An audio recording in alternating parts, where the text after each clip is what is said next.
And there it is. They did face an ESL Open Cup Americas, but it looks like MaxPax was able to defeat Solar, actually. Oh my. As we're jumping into our next game, and spawning in the bottom right-hand corner of Gressvan, we have the Danish Protoss player representing Storm Gaming, one of the best Protoss in the world. It is MaxPax. And spawning in the top left-hand corner. In the top left-hand corner of Gressvan, we have his opponent. We have the South Korean Zerg player representing Onside Gaming. It is Solar. What match am I thinking of? That's what I want to know.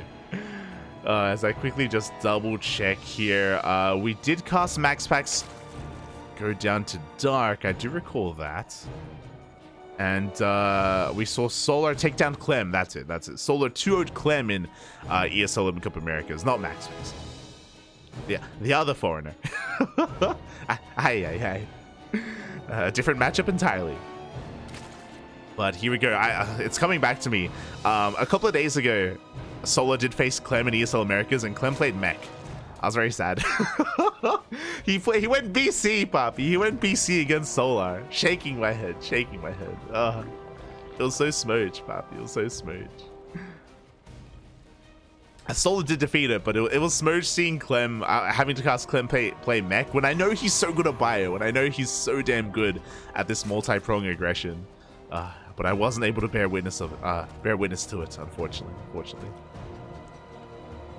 For the time being, though, we do have some pretty standard openers all around. Hatch Gas Pool coming out from Solar.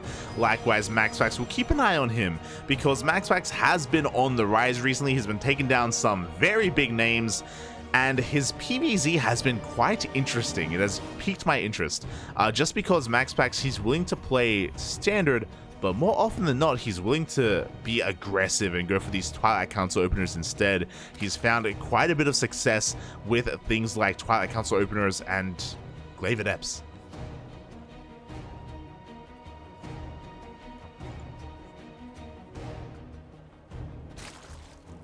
So we shall see.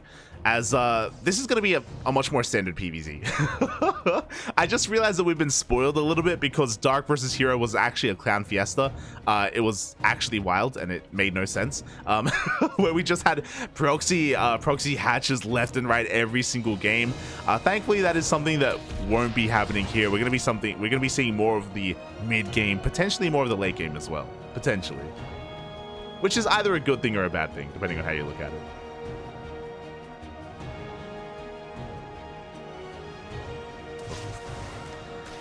But here we go. The first couple of adepts are going to be moving on out. Going to be trying to get into the middle line, but no, Solar is here to stop him. MaxPax is going to be deflected. We do have that Stargate opener. Should be for an Oracle first, as Solar does slip in with a slow ling.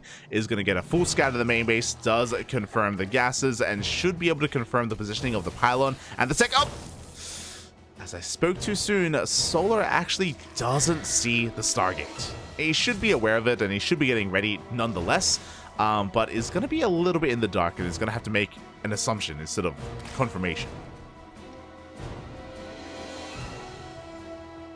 This is Yaku's idea of a selfie. It was. But here we go. The Oracle does come out. Oh, actually baits out the Pulsar Beam as well. MaxPax a little bit trigger happy there with his Oracle. Does waste some of that energy. Meanwhile, the third base is thrown down, looking a little bit exposed, but we do have a second Oracle coming out in a couple of seconds.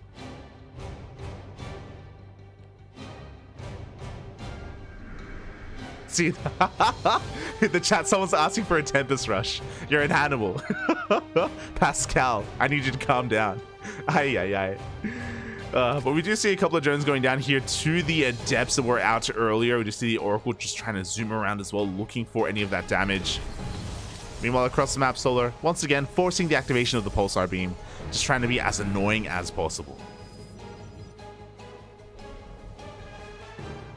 But nothing too crazy, nothing too fancy. As we're going to be able to hold on to our 3 bases, drone up, saturate them, and likewise, MaxPax is going to be setting up for a Twilight Council transition. once again is going to be delaying his forge. We have seen this be quite popular recently. We saw it earlier in the day with Nightmare. We saw it with Hero as well against Ragnarok. A lot of these Protoss players have been focusing on these Blink Stalker pushes without +1, looking to hit with 7 gates. We'll see if MaxPax does work up to that 7 gate count, as he does eventually throw down his forge, just a little bit delayed. We're just on the way for +1 at the same time. The Lings are going to rock up here at the third base. These Stalkers are looking a little bit exposed, but there are Oracles to defend, and we once again will force the activation of those beams. Not losing too much. One lone Ling slips into the main base, and this time we should get a full scout. Oh, we do get one probe kill, and we see the additional gateways. We see the Twilight Council as well. Meanwhile, Solar is a little bit preoccupied across the map. He will lose a couple of these drones. Ooh, a couple more, actually. More than I would have thought. 4 drones go down. A lot of damage here for only a single Adept. Not too bad here from MaxPax. Over the course of this game, MaxPax has been able to shave off 11 drones, almost the mineral line, with the power of the Oracles and those Adepts. So I do worry a little bit here for Solar. Thankfully, we do see our 4th base on the way. It was, you know, held back for quite some time, but now Solar feels like he has the freedom to do so. Meanwhile, the other thing is that we haven't quite chosen our upgrade of choice. There we go. It is going to be +1 range. Solar is going to be going for a very heavy Roach Ravager based composition. And also very quickly going to be going into an infestation pit behind this. Now this could just be for Hive, but we'll see. We'll keep an eye on this. I'm also curious about the worker count of Solar. He's got 2 more drones on the way, but more often than not, especially on Gressfarm, we have seen Solar just hammer down that Roach key and just go for an all-in off of a low drone count, say up to 69. Nice. We'll see. As we're going to be joining up a little bit further than that, there we go. 2 more workers are on the way. Solar is just making enough Roaches to defend. And MaxPax is just going to be flexing his army a little bit here as he expands and takes the 4th base behind this. So again, pretty macro-oriented play from both of our players. No one's going for any kind of crisp timing attacks. MaxPax pushes up this ramp here, but +1 is still 9 seconds away. He's looking to gain some ground. So far, the blinks from MaxPax are looking pretty damn good. He does have a stage trap behind this. Solar tries to bait it out, but no, it will not work. At the same time, Solar also gets eyes on the 4th base, but he doesn't have enough links to stop it. And I worry here, without Ravagers, oh god, we do see Solar struggling a little bit. He does take 2 stage traps to the face. Thankfully, not the largest traps. Only a handful of units do get caught out. And now we see what that infestation bit was for. Solar, he throws out a Hydra Den. We have a Lurker Den on the way as well. Solar, a man after my own heart. He's trying to get into the Lunkers, Bobby. Let's go. The Lunkers are on the horizon. Can he survive long enough, though? So far, he's done a decent job at holding onto this ramp. As I say that, MaxPax blinking his heart out. Picking off quite a lot of these Roaches. Oh, and he's going to be able to push out on top of this. Meanwhile, Solar coming in from behind. He's setting up a surround, but does he have enough to even surround? A massive stage trap goes off, and MaxPax can take the fight. Ay, ay, ay. He will lose an Oracle, but he blinks on forward aggressively. We're running out of Roaches, and the dangerous thing here is that these Hydras are looking that much more exposed. We need them. We need to make some Lurkers. As these Stalkers are getting out of control. The trades here from MaxPax have just been too damn good. Despite the high ground, it's not going to be enough. GG gets called, and MaxPax takes game number 1. GG. Oh my god. This is not the first time we've seen Zerg players broken at that ramp on Gressvan. Like, as long as Protoss players, as long as their blinks are on point, then you can just out-trade Roaches for days. GG. Well played. And it's not like MaxPax was all in. He was actually saturating the 4th base. He had +2 on the way. He had charge on the way as well. More than anything, it was Solar being a little bit too greedy. I mentioned it during the fight. I was like, yo, there are no Ravagers here. That's a little bit concerning. Ravagers do so well at forcing Blinks at buying some time, buying some breathing room as well, to actually force the Protoss player to back off and respect those biles. Solar was cutting corners because he was rushing into lurkers. He rushed into a hive. He had lurker range on the way. He had spent so much money on tech when he was neglecting his army as a result, and it's a greedy move. He was cutting some corners, and it's always a risk that you take whenever you do that. Oh, GG, well played. Despite the fact that we invested so much into that lurker tech, we weren't able to make any. If we were, then maybe we barely hold on and the game goes on longer. The game goes on from there. GG.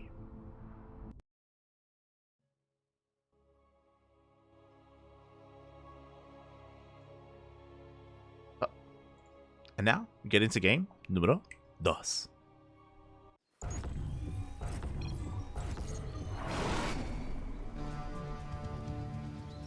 And spawning in the bottom left-hand corner of Ancient Cistern, we have the Danish Protoss player. Representing Storm Gaming, it's the Red Protoss, currently up 1-0 in this best-of-3 series. It is MaxPax.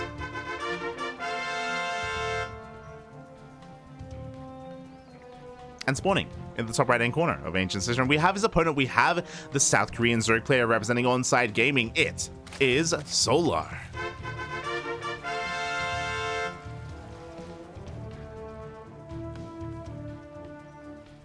Here we go. Some solo play coming out from MaxPax in that last game. Again, it does kind of, Gressman does kind of lend towards that more aggressive style of Blink play. A little bit harder to pull off on some of these other larger maps like Ancient Cistern, like Altitude. So I do think that we're going to be seeing quite a different game here. I do think that Solar is going to have a little bit more freedom in game number 2. At least I hope so. Fingers crossed, buddy. Fingers crossed. Also, I'm sorry I didn't get to say it earlier, but massive shout out to Blakadooz as well. We did actually see some bits donated to the channel, so thank you so much, Blakadooz. And likewise, shout out to Shiva Blaster in the chat as well, as we did get a gifted tier 1 sub to Erebus Black. Thank you so much, Shiva Blaster. Thank you. We appreciate the support. Quack, puppy, quack. Do appreciate it. It can sometimes be hard to like find the room to mention these shoutouts during a cast, but yeah, we do appreciate it. I'll get Yaku to quack for you next time. Aye. As we're getting into this game, again, pretty standard openers here. Hatchgas pull from Solar, forced to take the unnatural natural, but nothing too crazy. Likewise, I wouldn't be surprised if once again on Ancient Cistern we see MaxPax going for a Stargate opener. It is quite a large map and it does kind of lend towards Stargate play, oracles, and even more than that. As there it is, the Stargate is thrown down for MaxPax.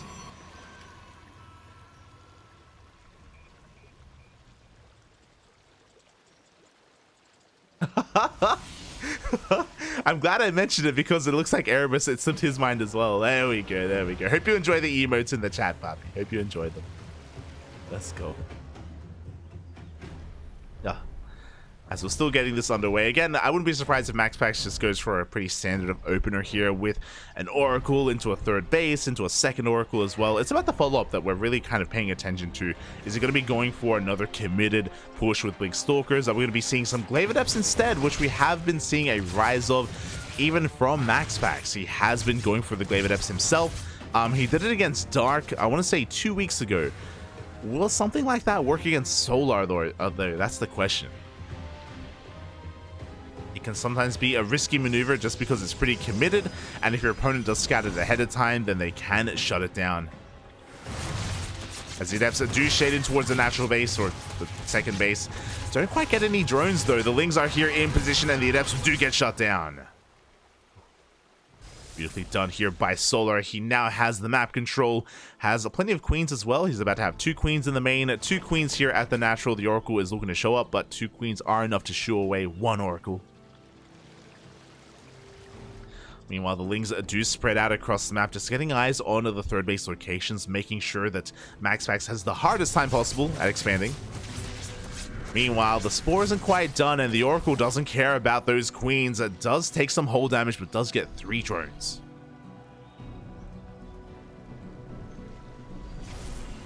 As the second Oracle is forced to use this beam back at home, doesn't get any link kills. Solar does keep everything alive.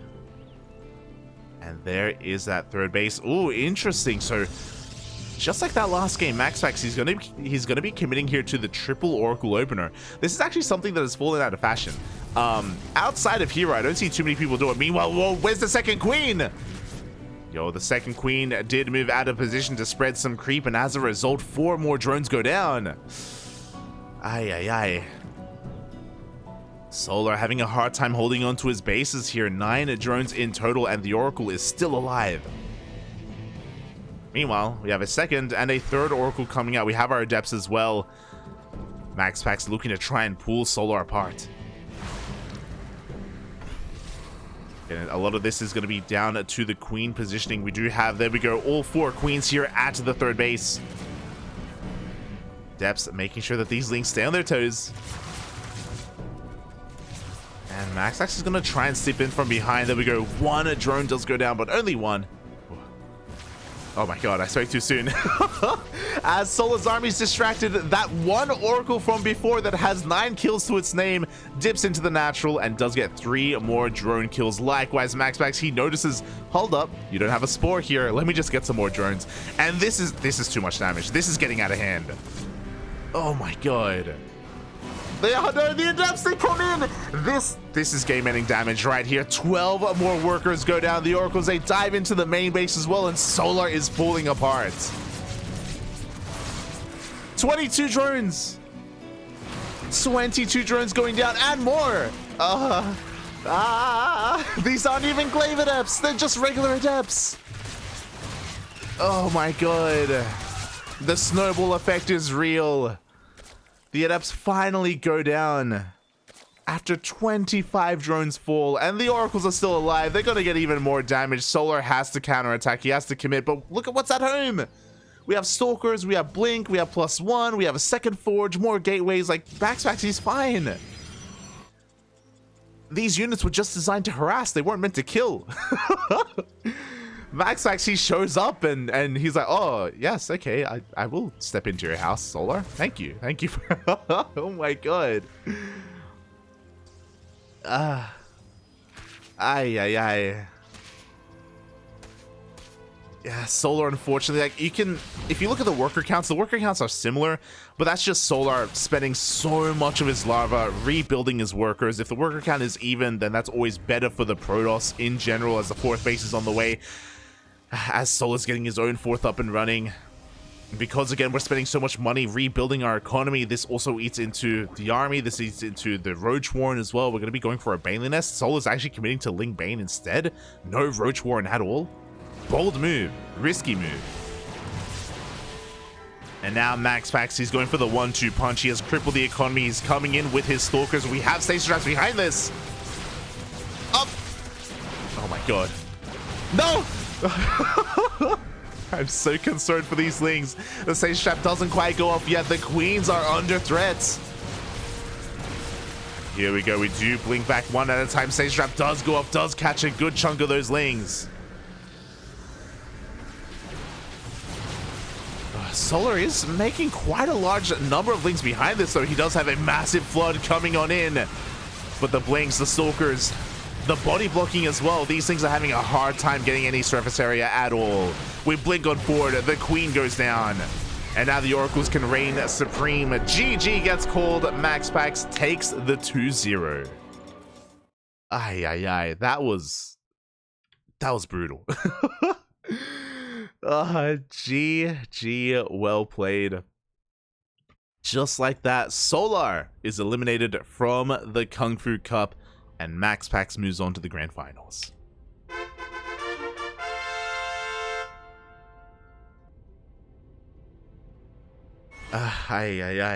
GG. Solar just wasn't really taking that seriously. Not just not taking that seriously, but he was cutting some corners as well. The fact that he didn't have a spore at his natural was taken advantage of. It was abused so hard there by MaxPax. Once he realized that a spore was missing, he just dove for it immediately. Yeah, Solar just having a really hard time keeping up, and it was the Adept Oracle harass that killed Solar. I know that the follow-up Stalker push ended the game, but far before that, Solar was kind of on his last legs. GG. GG.